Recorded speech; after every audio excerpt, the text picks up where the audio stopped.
Hello दोस्तों, स्वागत है आपका संकल्प एकेडमी के यूट्यूब चैनल में। आज हम देखेंगे यूटेरिया का एनसीईआरटी प्रैक्टिस सेट जो कक्षा 6 से 12 तक का है और हमने 50 क्वेश्चन देख लिया है कल के वीडियो में। आज देखेंगे बचा हुआ 51 से 100 नंबर क्वेश्चन। चलिए शुरू करते हैं 51 नंबर क्वेश्चन से। अशोक ने धम्म के विचारों को प्रसारित करने के लिए अपने राजदूत को निम्न में से कहाँ भेजा था? इसका सही जवाब हो जाएगा सीरिया, मिस्र, श्रीलंका, उपयुक्त सभी। इसका सही जवाब हो जाएगा उपयुक्त सभी। 52 नंबर क्वेश्चन में चलते हैं। मौर्य साम्राज्य में अक्सर राजकुमारों को कौन सा पद दिया जाता था? तो मौर्य साम्राज्यों में अक्सर राजकुमारों को गवर्नर या राज्यपाल कहा जाता है, वो पद दिया जाता था। भारत को उपमहाद्वीप कहा जाता है क्योंकि भारत को उपमहाद्वीप क्यों कहा जाता है? क्योंकि बड़े आकार होने के कारण, समुद्रों, पहाड़ियों तथा पर्वतों से बटे होने के कारण इसे हम उपमहाद्वीप कहा जाता है। इसका सही आंसर हो जाएगा सी, 1 और 2 दोनों। 54 नंबर क्वेश्चन पे चलते हैं। महाजनपद काल में अनाज रखने के लिए किस पात्र का उपयोग किया जाता है? तो इसका सही जवाब हो जाएगा चित्रित, धूसर, मृद, भांड। 55 नंबर क्वेश्चन है। पांडुलिपियों का क्या महत्व है? तो इसका ऑप्शन पढ़ लेते हैं। प्राचीन ज्ञान विज्ञानों की बातों की चर्चा, राजाओं के जीवन की चर्चा की प्राप्ति, धार्मिक मान्यताओं व व्यवहारों की चर्चा। चौथा है स्तंभ लेखों के अध्ययन। तो इसके सही जवाब क्या हो जाएंगे? इसके सही जवाब हो जाएंगे 1, 2 और 3, ये चारों सही है। पांडुलिपियों के महत्व है, प्राचीन ज्ञान विज्ञानों की चर्चा, ये भी सही है। राजाओं के जीवन की चर्चा की प्राप्ति, ये भी सही है। धार्मिक मान्यता और व्यवहारों की चर्चा, ये भी सही है। स्तंभ लेखों के अध्ययन, ये भी सही है। तो इसका सही जवाब हो जाएगा 1, 2, 3, 4 और 5। ऑप्शन नंबर डी सही हो जाएगा। चलिए आगे चलते हैं। 56 नंबर क्वेश्चन में निम्नलिखित में से कौन कुषाणों की दूसरी राजधानी थी? कुषाणों की दूसरी राजधानी कौन सी? मथुरा।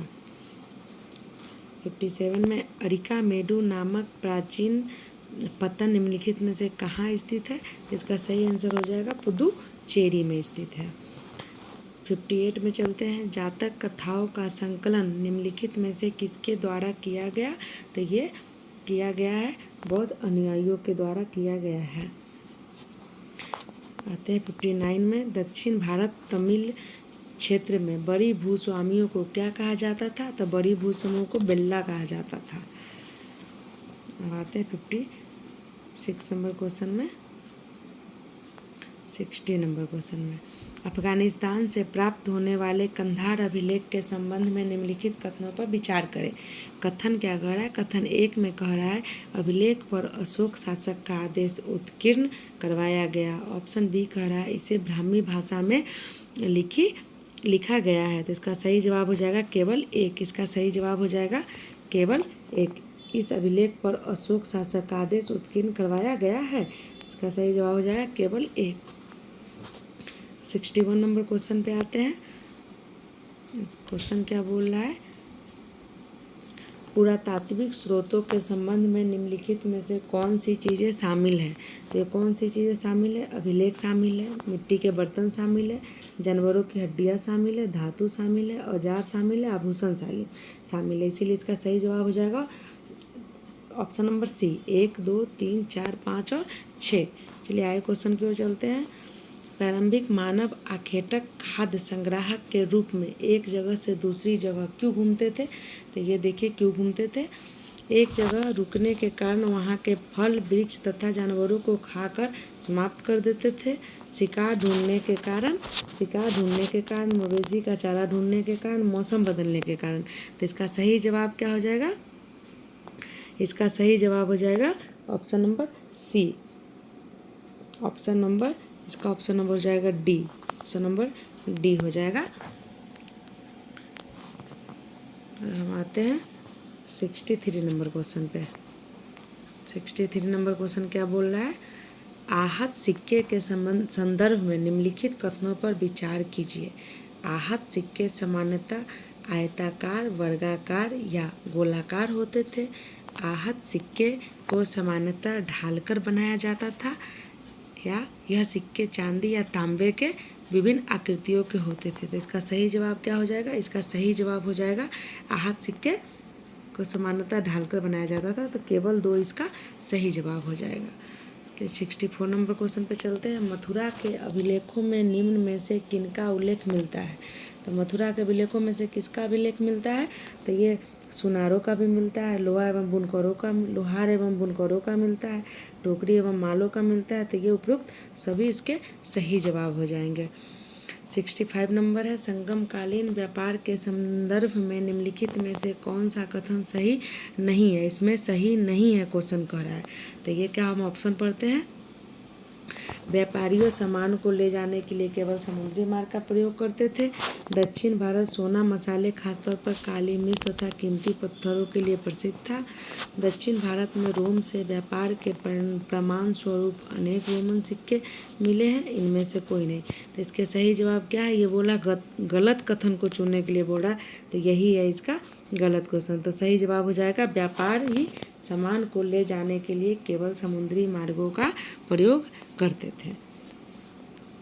चलिए आगे चलते हैं। 66 में बुद्ध की जीवनी, बुद्ध चरित्र के रचनाकार निम्नलिखित में से कौन थे? तो इसका सही जवाब क्या हो जाएगा? अश्वघोष थे। 67 में आते हैं। बौद्ध धर्म के प्रसार के संदर्भ में निम्नलिखित कथनों पर विचार कीजिए। तो कथन क्या कह रहा है? कथन कह रहा है बौद्ध धर्म दक्षिण पूर्व की ओर श्रीलंका, म्यांमार, थाईलैंड तथा इंडोनेशिया सहित दक्षिण पूर्व एशिया के अन्य भागों में भी फैला। दूसरा कथन कह रहा है इन क्षेत्रों में थेरवाद नामक धर्म का आरंभिक रूप से कहीं अधिक प्रचलित था। तो इसका सही ऑप्शन तो दोनों ही लग रहा है। तो इसका सही ऑप्शन 1 और 2 दोनों हो जाएगा। 1 और 2 दोनों हो जाएगा। 68 नंबर क्वेश्चन में आते हैं। प्रायः स्तूपों के चारों ओर परिक्रमा करने के लिए एक वृत्ताकार पथ होता था जो कहलाता था। तो ये पथ क्या कहलाता था? प्रदक्षिणा कहलाता था। 69 पे आते हैं। 69 नंबर क्वेश्चन है। प्रारंभिक मानव निम्न में से किस आधार पर पौधों तथा जानवरों का चयन करते थे? किस आधार पर करते थे? जिनके बीमार होने की संभावना कम होती थी, बड़े दाने तथा मजबूत डंठल वाले पौधे, अहिंसक जानवर। इसका सही जवाब हो जाएगा तीनों। इसका सही जवाब हो जाएगा A, B, 1, 2 और 3। इसका सही जवाब हो जाएगा C, option number C। 70 number question पर चलते हैं। चोलों का महत्वपूर्ण पतन कौन सा था? तो चोलों का महत्वपूर्ण पतन जो था पुहार था, पुहार। 71 नंबर क्वेश्चन है। ब्रुज होम में आवास के संबंध में निम्नलिखित कथनों पर विचार कीजिए। अब आइए कथन पढ़ते हैं। कथन क्या है? कथन एक कथन दिया हुआ है, बुर्ज होम में लोग गड्ढे के नीचे घर बनाते थे। ये भी सही है, घर बनाते थे। दूसरा है पुरातत्वविदों को झोपड़ियों के अंदर तथा बाहर दोनों ही स्थानों पर आग जलाने की जगह मिले। ये भी कथन सही है। तो इसका सही जवाब हो जाएगा 1 और 2 दोनों। 72 नंबर क्वेश्चन पे आते हैं। कुषाणों के समय बौद्ध धर्म की किस नई शाखा का विकास हुआ? तो कुषाणों के समय बौद्ध धर्म की किस नई शाखा का विकास हुआ है? तो ये हुआ है महायान का। ये हुआ है महायान का विकास हुआ है। तो 73 नंबर क्वेश्चन पे 73 नंबर में मिलान करने वाला क्वेश्चन है। पूछ रहा है कि हड़प्पाई सभ्यता के संबंध में सही मिलान करें। तो तांबा सबसे अधिक कहाँ मिलता है? तो तांबा सबसे अधिक राजस्थान में, टीन अफगानिस्तान में, सोना कर्नाटक में। तो इसका सही आंसर हो जाएगा B number, option number B. 74 का देखते हैं। हड़प्पाई सभ्यता के अंत के संबंध में इतिहासकारों ने क्या क्या अटकलें लगाई? तो इसका सही आंसर हो जाएगा, पहले ऑप्शन पढ़ते हैं। नदियों के सूखने के कारण, जंगलों के विनाश होने के कारण, चरागाह मैदान समाप्त होने के कारण, बाढ़ के कारण, शासकों के नियंत्रण समाप्त होने के कारण। तो इसका सही जवाब हो जाएगा ऑप्शन नंबर डी। ये चारों ही ऑप्शन सही है। ऑप्शन नंबर डी हो जाएगा इसका। आते हैं 75 नंबर क्वेश्चन पे।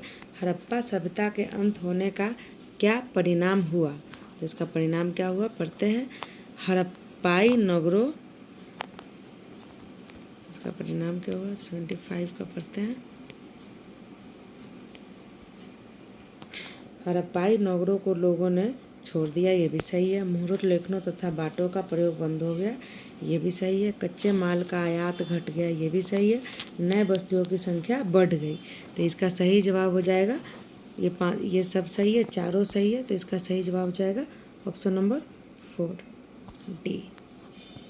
अब हम आते हैं 76 नंबर क्वेश्चन पे। सिल्क रूट पर नियंत्रण रखने वाला शासकों में सबसे प्रसिद्ध वंश कौन सा वंश था? सबसे प्रसिद्ध कौन सा वंश था? कुषाण वंश था। 77 आते हैं। अश्वघोष जिसने बुद्ध की जीवनी लिखी किसके दरबारी कवि थे? अश्वघोष किसके दरबारी कवि थे? कनिष्क के दरबारी कवि थे। 78 में है रोमन साम्राज्य में भारत के किस वस्तु की मांग सबसे अधिक थी? तो ये काली मिर्च की मांग सबसे अधिक थी। 79 में पुलकेशिन के बारे में निम्नलिखित में से कौन सा कथन सत्य नहीं है? तभी कथन पढ़ते हैं, कौन सा कथन सत्य नहीं है।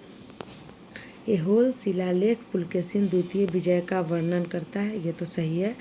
गुप्तों के खिलाफ लड़ाई में उनकी मृत्यु हो गई, ये गलत है, मृत्यु नहीं हुई थी। नरसिंह वर्मन ने पुलकेशिन द्वितीय को हराया और बतापी पर कब्जा कर लिया, ये भी सही है। पुलकेशिन द्वितीय ने 610 से 642 ईस्वी तक शासन किया, ये सही है। तो इसका ये पूछ रहा कौन सा कथन सही नहीं है, तो यही सही नहीं है, गुप्तों के खिलाफ लड़ाई में उनकी मृत्यु हो गई, तो ऑप्शन नंबर बी का हो जाएगा सही। 80 नंबर क्वेश्चन पे आते हैं। जाट राज्य अपने किस राजा के समय शक्तिशाली रूप से उभरा? किस शक्तिशाली रूप से उभरा? तो सूरजमल। कौन से उभरे हैं राजा? सूरजमल। 16वें वित्त आयोग के चेयरमैन किसे नियुक्त किए गए हैं? 16वें वित्त आयोग के चेयरमैन अरविंद पनगढ़िया को नियुक्त किए गए हैं। केंद्र सरकार ने पिछले कुछ वर्षों में राष्ट्र विरोधी गतिविधियों में संलिप्त होने के कारण किन संगठन पर प्रतिबंध लगाया? संगठन कौन कौन से संगठन है? तो इसका संगठन है Tehreek Hurriyat, Jamaat e Islami, Jammu Kashmir liberation front, Jammu Kashmir democratic front. तो ये सारे पे लगा दिए हैं, ये सभी पे लगा दिए हैं, तो ऑप्शन नंबर डी इसका सही जवाब हो जाएगा। क्वेश्चन पूछ रहा है किसे हाल ही में MS स्वामीनाथन पुरस्कार से सम्मानित किया गया है? MS स्वामीनाथन पुरस्कार किसे मिला है? BR कम्बोज को मिला है। 84 नंबर क्वेश्चन है। संयुक्त सैन्य अभ्यास डेजर्ट साइक्लोन भारत और किस देश के बीच आयोजित किया जाता है? डेजर्ट संयुक्त राज्य अमेरिका के साथ किया जाता है। आते हैं 84 नंबर क्वेश्चन पे। 84 हो गया। 85 भारत कितने वर्षों के लिए संयुक्त राष्ट्र सांख्यिकी आयोग के सदस्य के रूप में अपना कार्यकाल शुरू किया? तो ये शुरू किया है 4 वर्ष के लिए। देखते हैं अगला क्वेश्चन। भारतीय नौसेना स्टाफ के उप प्रमुख के रूप में किसे नियुक्त किया गया है? तो ये किया गया है दिनेश के त्रिपाठी को किया गया है। 87 नंबर क्वेश्चन है। भारतीय राष्ट्रीय महासागर सूचना सेवा केंद्र के संदर्भ में निम्नलिखित कथनों पर विचार कीजिए। कथन क्या बोल रहा है? यह पर्यावरण, वन और जलवायु परिवर्तन मंत्रालय के तहत एक स्वायत्त संगठन है। दूसरा बोल रहा है INCOIS भारत में सुनामी के संबंध में भविष्यवाणी और प्रारंभिक चेतावनी के लिए नोडल एजेंसी है। तीसरा बोल रहा है इसकी स्थापना 1999 में हुई थी तथा इसका मुख्यालय नई दिल्ली में स्थित है। इसका सही जवाब क्या हो जाएगा? इसका सही जवाब हो जाएगा केवल एक। यह पर्यावरण, वन और जलवायु परिवर्तन मंत्रालय के तहत एक स्वायत्त संगठन है। इसका सही जवाब हो जाएगा ऑप्शन नंबर ए, केवल एक। 88 के आते हैं। एक्सरे पोलारिमीटर सैटेलाइट के संबंध में निम्नलिखित कथनों पर विचार कीजिए। कथन क्या बोल रहा है? एक्सपोसैट नासा द्वारा लॉन्च किया गया दुनिया का दूसरा उपग्रह आधारित मिशन है जो एक्सरे पोलारिमेट्री माप के लिए समर्पित है। दूसरा बोल रहा है यह मिशन 5 साल की अवधि के लिए पृथ्वी की निचली कक्षा में संचालित है। तो इसका क्या सही जवाब हो जाएगा? इसका सही जवाब ये हो जाएगा, यह मिशन 5 साल अवधि के लिए पृथ्वी निचली कक्षा में संचालित है। इसका सही आंसर हो जाएगा ऑप्शन नंबर बी, केवल 2। आते हैं 89 नंबर पर। विचार करना है, विचार कीजिए, निम्न पर विचार कीजिए।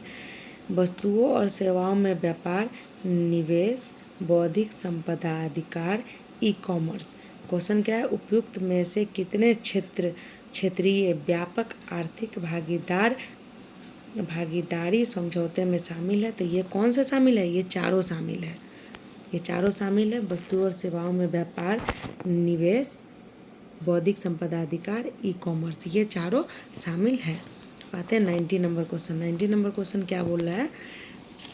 भारत और म्यांमार के बीच मुक्त आवाजाही व्यवस्था के संदर्भ में निम्नलिखित कथनों पर विचार करें। ये कथन क्या बोल रहा है? यह दोनों देशों के बीच व्यापार और निवेश को सुविधाजनक बनाने वाला एक समझौता है। भारतीय नागरिकों को म्यांमार में एफएमआर लाभ प्राप्त करने के लिए म्यांमार सीमा चौकी पर आगमन पर वीज़ा की आवश्यकता थी। तीसरा क्या बोल रहा है? भारत म्यांमार सीमा की पूरी लंबाई एफएमआर के अंतर्गत आती है। बोल रहा है उपयुक्त कथन में से कौन सा सही है? तो ये जो तीनों कथन दिए गए हैं, तीनों में से कोई सा भी सही नहीं है। तो इसका सही जवाब क्या हो जाएगा? इसका सही जवाब हो जाएगा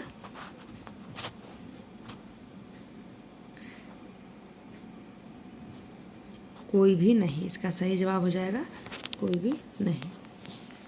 आते हैं हम 90 नंबर क्वेश्चन पे। वस्तु एवं सेवा कर के संदर्भ में निम्नलिखित कथनों पर विचार करें। वस्तु एवं सेवा कर के बारे में कथन दिया गया है। अभी कथन को देखते हैं। कथन दिया गया है, जीएसटी में निर्यातक अपने उत्पादन पर कर का भुगतान नहीं करते हैं, लेकिन वे अपने इनपुट पर भुगतान किए गए कर पर रिफंड के हकदार हैं। फिर से सुनिएगा। 1 नंबर कथन क्या कह रहा है? जीएसटी में निर्यातक अपने उत्पादन पर कर का भुगतान नहीं करते हैं, लेकिन वो अपने इनपुट पर भुगतान किए गए कर पर रिफंड के हकदार हैं। दूसरा नंबर कथन क्या कह रहा है? जीएसटी केवल वस्तुओं के निर्माण बिक्री पर लगाया जाता है। तीसरा क्या कह रहा है? जीएसटी व्यवस्था के तहत वस्तुओं और सेवाओं को केवल उनकी आवश्यकता प्रकृति के आधार पर विभिन्न स्लैबों में वर्गीकृत किया जाता है। तो इसका सही जवाब क्या हो जाएगा? सही जवाब ऑप्शन ए हो जाएगा। 1 हो जाएगा ऑप्शन 1। जीएसटी में निर्यातक अपने उत्पादन पर कर का भुगतान नहीं करते हैं, लेकिन वे अपने इनपुट पर भुगतान किए गए कर पर रिफंड के हकदार हैं। इसका सही जवाब क्या हो जाएगा? ऑप्शन नंबर 1 हो जाएगा, ए। अब 92 पे आते हैं। निम्नलिखित में से कौन सा अंतर्राष्ट्रीय संगठन वैश्विक परमाणु आदेश जीएनओ का अनुपालन सुनिश्चित करने के लिए परमाणु गतिविधियों की निगरानी और विनियमन में महत्वपूर्ण भूमिका निभाता है? इसका सही आंसर हो जाएगा, तो ऑप्शन देखते हैं कौन कौन सा है। अंतर्राष्ट्रीय परमाणु ऊर्जा एजेंसी, अंतर्राष्ट्रीय परमाणु ऊर्जा एजेंसी, संयुक्त राष्ट्र सुरक्षा परिषद, उत्तर अटलांटिक संधि संगठन नाटो जिसको बोलते हैं, डी है रसायन हथियार निषेध संगठन। इसका सही जवाब हो जाएगा ऑप्शन नंबर ए, अंतर्राष्ट्रीय परमाणु ऊर्जा एजेंसी, IAEA। आते हैं 93 नंबर क्वेश्चन पे। निम्नलिखित कथनों पे विचार करें। क्या कथन बोल रहा है? 93 निम्नलिखित कथनों पर विचार करें। मालदीव में इंडिया आउट अभियान का प्राथमिक उद्देश्य भारत से जुड़ी सभी बुनियादी ढांचा परियोजनाओं का रोकना। दूसरा है, भारत मालदीव को आतंकवाद, मादक पदार्थों की तस्करी, नशीले पदार्थों और विभिन्न समुद्री अपराधों के खिलाफ अपनी प्राथमिक रक्षा पंक्ति मानता है। तीसरा है भारत मालदीव में ग्रेटर माले कनेक्टिविटी प्रोजेक्ट विकसित कर रहा है। इसका सही आंसर हो जाएगा इसका सही आंसर हो जाएगा 2 और 3। इसका हो जाएगा भारत मालदीव को आतंकवाद, मादक पदार्थों की तस्करी, नशीली पदार्थों और विभिन्न समुद्री अपराधी खिलाफ अपनी प्राथमिक रक्षा पंक्ति मानता है। और तीसरा हो जाएगा भारत मालदीव में ग्रेटर माले कनेक्टिविटी प्रोजेक्ट विकसित कर रहा है। तो ये हो जाएगा ऑप्शन नंबर बी इसका सही जवाब। तो हम 94 नंबर क्वेश्चन पे 94 नंबर क्या बोल रहा है? 94 बोल रहा है भारत और पाकिस्तान ने हाल ही में एक द्विपक्षीय समझौते के तहत परमाणु प्रतिष्ठानों की सूची का आदान प्रदान किया। इस संधि के संदर्भ में निम्नलिखित में से कौन सा कथन सही है? तो कथन क्या दिया है? पहले नंबर कथन पे आते हैं। प्राथमिक प्रतिष्ठानों की सूचियों के आदान प्रदान का प्राथमिक उद्देश्य परमाणु हथियार परीक्षण को सुविधाजनक बनाना था। दूसरा है इस समझौते का उद्देश्य दोनों देशों के बीच आर्थिक व्यापार को बढ़ावा देना है। तो ये ऑप्शन देख के तो लग रहा है कि इनमें से कोई नहीं सही है, ना एक सही है ना 2 सही है, ना ही एक सही है ना ही 2 सही है। 95 नंबर क्वेश्चन देखते हैं। क्वेश्चन क्या बोल रहा है? 95 हाल ही में किस राज्य में हर जिले में ड्रोन पुलिस यूनिट की स्थापना होगी? तो ये अपना बिहार। 96 में नेपाल में आयोजित Indo Nepal international tennis ball championship में किसने खिताब पर कब्जा जमाया है? तो ये भी इसका भी हो जाएगा बिहार। आते हैं 97 में मिशन इन्वेस्टिगेशन @75 किस राज्य द्वारा लॉन्च किया गया है, जिसका उद्देश्य 75 दिनों में सभी FIR की जांच पूरी करना है? इसका सही जवाब होगा बिहार। सड़क हादसों में 2022 में बिहार का कौन सा स्थान है? सड़क हादसों में बिहार का 13वां स्थान है। आते हैं 99 पे केंद्र सरकार ने पृथ्वी विज्ञान योजना के लिए कितने करोड़ रुपए आवंटित किए हैं? तो ये आवंटित किए हैं 4,797 करोड़। 100 नंबर क्वेश्चन है भारत का पहला पनडुब्बी पर्यटन किस राज्य में शुरू किया जाएगा? तो ये गुजरात में शुरू किया जाएगा। चलिए इसी के साथ 100 क्वेश्चन समाप्त हुआ। अगर अच्छा लगे, वीडियो अच्छा लगे तो लाइक, शेयर और सब्सक्राइब जरूर कर दीजिएगा। सभी को धन्यवाद।